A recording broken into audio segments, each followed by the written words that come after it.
Tonight is a big night. It's a special night. It's Lag BaOmer tonight will be. And it's not clear what we're celebrating. One thing we for sure are celebrating, it's the cessation of the deaths of the students of Rabbi Akiva. That's our mourning period stops on this day. Now, one central approach to what we're celebrating is that this is the day that Rabbi Shimon Bar Yochai, he is one of the central authors of Jewish mysticism.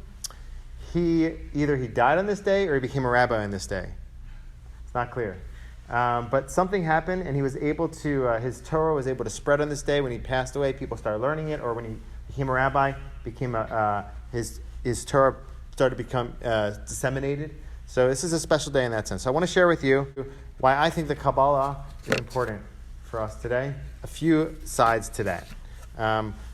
There's a lot more, but here's just a few sound bites. Number one, I think the idea of the Kabbalah, the idea that there's sparks in everything.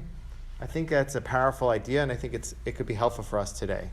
The philosophy is like this: in every single thing, there's a divine element. Otherwise, that wouldn't have existence. You need to have some sort of divine life force in order to be in existence in this world. So everything has a spark.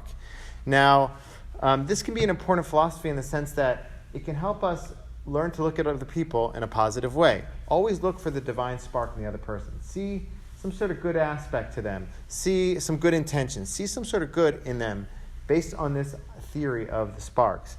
Rabbi Nachman of Breslov extends it to ourselves too. He says like this: you must find the good in yourself. Search until you find some little good in you. You must search and search until you find some good point inside yourself to give you new life and make you happy. So there's good in everything. Try to find in other people and in ourselves and in movements. Everything has an aspect of good. It's not just that we're looking at things with the cup half full. We're looking at things based on the truth of the Kabbalah, based on seeing the goodness in it. So that's one important aspect of Kabbalah I think is relevant for us today. Another element, if you read Kabbalistic texts, you'll see that there's a lot of discussion about the other side. It's called the Sitra Achra, the other side. And it's about these there are demonic forces in reality. There are negative forces in reality against which we have to fight. Now, I think this is also going to be a beneficial philosophy for us today, because I feel like sometimes things get blurred.